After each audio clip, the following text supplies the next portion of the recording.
It is Durban Network. Se-amphitheatre la sikhona enkabeni yetheku kwi-launch kaBaHope. Nathi uBaHope melontshile izinto zenzeka. Eduze kwami nginosihlobo sodali i-brand ambassador ye-MOA. Fanake siyakubingelela.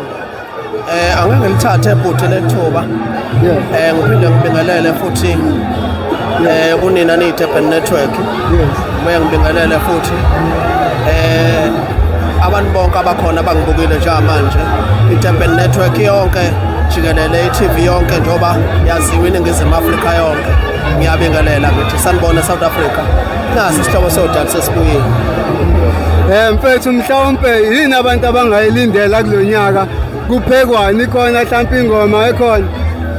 webhuti yazi usungishaya emlomeni ngoba into kanjalo bengingafuni ukuyidalula kubantu izinto ezama surprise zona bhuti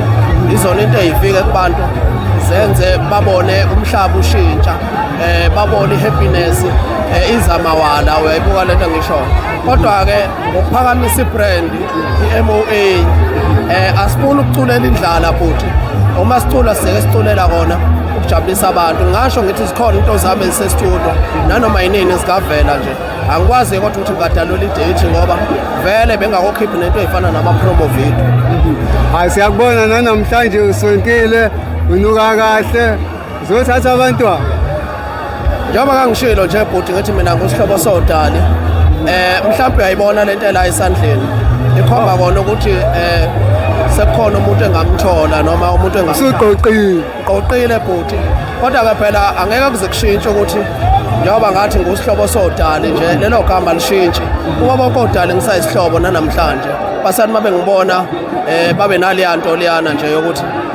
umuntu wethu phela angiyona lenhlobo le ongathi mawuyibuka wena bhuti uyibeke kulezinga labantu ababi mina ngiyazazi ke bhuti yabo uma ukuthi kuthiwa kukhonjwa abafana ababukeka kahle nguwokugcina mina kulabo ababukeka kahle bangakhonjwa aba mina ngokugcina angekho kulezinga leli abantu ababi uyayibuka lona wena ehleli lapha phezulu angaze ngikusho ke lokho kusho wena bhuti kodwa nje into engayisho nje ile ukuthi uma kukhethwa abantu ababukekayo ngeke ngisale nami yabo wawumodela esikoleni angaze wena bhuti ngimodele kodwa nje lento into engakhula nayo ekhaya uyabo noma amandla engakobikho ngaleso sikhathi ngaleso sikhathi ngikhulela ekhaya nje elicikizela impela kodwa manje songathi nawe uma uqhamuka ekhaya ikhaya sulibuka kumina manje konakele bhuti ngiyabona abantu bascreama kuskrinyelwa wena nje la manje anginayo ke isho bhuti ngoba ziningi insizwa ayigezile namanje ngiyamangala nje ukuthi indaba ngiphinde nithathe mina namhlanje ngoba phela njengoba ngasho ngathi ngusihlobo sodali nje ngiyaqhelaza ngithi mina usazozalwa umfana usazongikhava ngeMOA baningi bafaka ama brand ahlukahlukene bhuti yabo kodwa mina ngale yami angisabi ukungena phakathi nabanye abafana ngesizathu ukuthi ngiyayazi ne-dignity yayo nje vele inesithunzi ngoba ifakwa yimi umuntu vele ohloniphekile ebantwini. Wena umdumazi kule brand uzizwa kanjani ukurepresenta ibrand erepresenta umdumazi knowing very well ukuthi umdumazi igeza lendalo liyaziwa ngicabanga ukuthi uma ngakuphendula kulowo mbuzo lowo bhuti mina nginankinga nokuthi ibrand ngiyipromotha nobani engakusho nje noma bengathiwa ngiyipromotha nedixi linjani kodwa uma ukuthi ihleli kumina vele abantu bazoyithenga bhuti ngoba phela kwayimina ngegeza lendalo kanti faya kwenziwe njani naye angimsabi ngengeze uyazi kwayena umdumazi awumsabi kwayena uyazi umsabi angimsabi nje kodwa ngiyamhlonipha njengobhuti yabo ukumsaba nje bhuti hayi akekho uma ngimsaba nje ngikutshela nje angeke ngize ngithi umfana ke yena ngiyamhlonipha ubhuti kahle kahle isizulu sisho njalo sithi umuntu uma engaphambili kunawe ngeminyaka othi bhuti wayibona lento kodwa nje angimsabi ngengeze mfethu ngoba uma igqokile nami ngizeke ngigqokile so kahle kahle yabo sengamsatshiswa igama ngoba phela yena usenegama vele lokuduma emhlabeni ngoba phela usenze into ezinhle zabonwa abantu lezi engizozenza nami yonke into inesikhathi sawo ngiyabona ngani yawe angikwazi ukuthi ngathi kuwena njengobhuti omdala ngithi ngiyabonga into engayisho nje kona ukuthi mfethu ngiyabona ukuthi ungikhuthalele futhi awunayo inkinga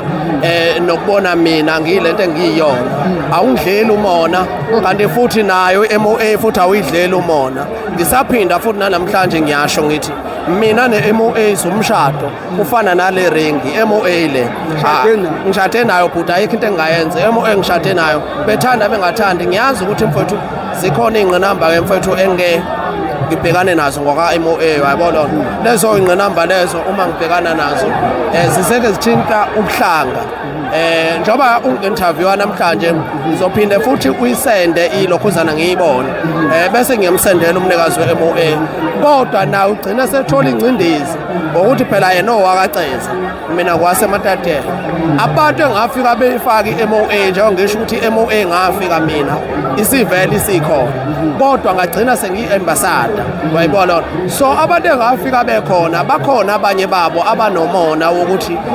mina ngasuke ngaba yi-ambassador ikakhulukazi ngingawusiwuyena umuntu wakaZulu ngumsuthu waseMatatele kahle leyo nto leyo ayisebenzi njengoba ngimile nge-MOA ngimile. Ngiyabonga mfowethu. Ngiyabonga bhuti.